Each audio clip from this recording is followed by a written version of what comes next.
सच्ची ॻाल्हि आहे त अॼु दिलि चवे थी त सभु हाल हिक ॿिए सां ओरियूं।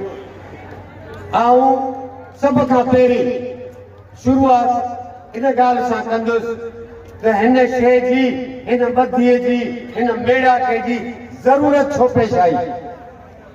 उन जो मेन सबबु आउं तव्हांखे ॿुधाईंदो हलां त मलिक असद सिकंदर ऐं उन्हनि जे वाठनि जे तरफ़ां ॻोठ यूसुफ पालारी ते चढ़ाई की हुई, जंहिंखां पोइ इन शइ जी ज़रूरत महसूस कई। ऐं इन ॻोठ जे हवाले सां हिकिड़ी ॻाल्हि वाज़े कंदो हलां त कुझु माण्हुनि खे त ख़बर आहे, पर हिन हेॾी बिरादरी खे असुल मसइले जी ख़बर न आहे त इहो मसइलो आहे छा। बाबा 1999 2000 धारे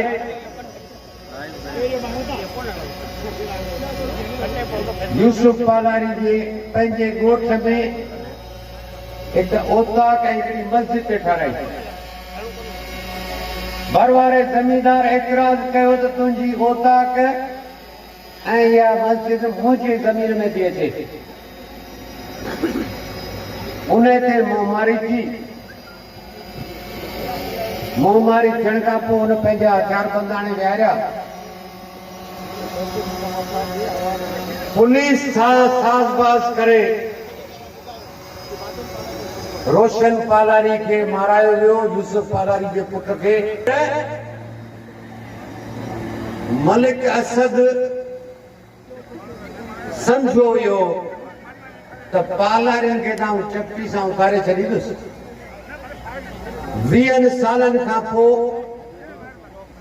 हुन ज़मीन जो सौदो कयो, जेका उते ज़मीन 2 करोड़ रुपया 4 करोड़ रुपया एकड़ आहे, उहा उन 25 लख रुपया एकड़ में ख़रीद कई। ऐं उन खां पोइ उहे पुलिस जूं 40 मोबाइलूं खणी ऐं 100-200 पंहिंजा हथियारबंद घुराए हुन ज़मीन ते बि कोशिश कई, ॻोठ ते बि कब्ज़े करण जी कोशिश कई।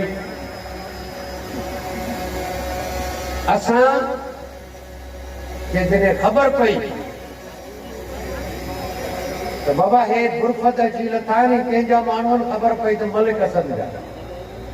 असांखे ख़बर न हुई। असांखे पहिरीं ख़बर ई त हिकिड़े वाणे वरिती आहे। असां वियासीं मलिक असद वटि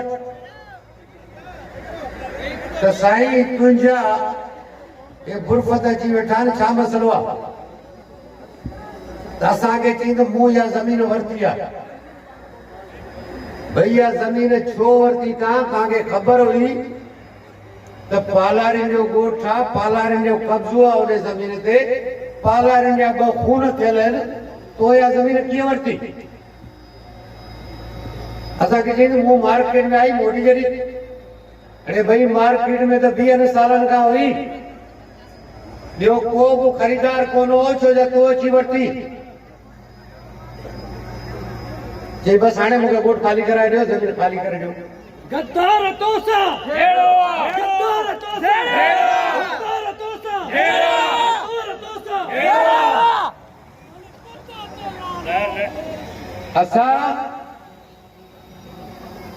असां उनखे चयो 5 में जॾहिं तोखे घर जा नौकर बि छॾे विया, सभु मिट मारी तुंहिंजे पारां मथो फाड़ायो, थाना जेल, तोखे सभु एहसान विसरी विया। तोखे सभु एहसान विसरी विया। तोखे थोरो घणो मखियुनि में कोन थियो। तूं निकितो आई यूसुफ पालारी जो ॻोठ डारण, ऐं तो उते न्याणियुनि खे ज़ख़्मी करायो आहे। पर हुनखे कंहिं ॻाल्हि जो अहसासु न हो त मूंखे ॻोठ खाली कराए ॾियो। साईं तूं 4 माण्हू पंहिंजा ॾे, 4 माण्हू 80 था ॾियूं, जेको वेही फ़ैसिलो कनि। जी फ़ैसिलो आहे पर मूंखे ज़मीन खाली कराए ॾियो। पछाड़ी में जॾहिं उथी निकितासीं त हुनखे मूं खुलायो चयो त साईं पालारी आहियूं, तोखे मरण मारण खां सवाइ ज़मीन कोन ॾींदासीं।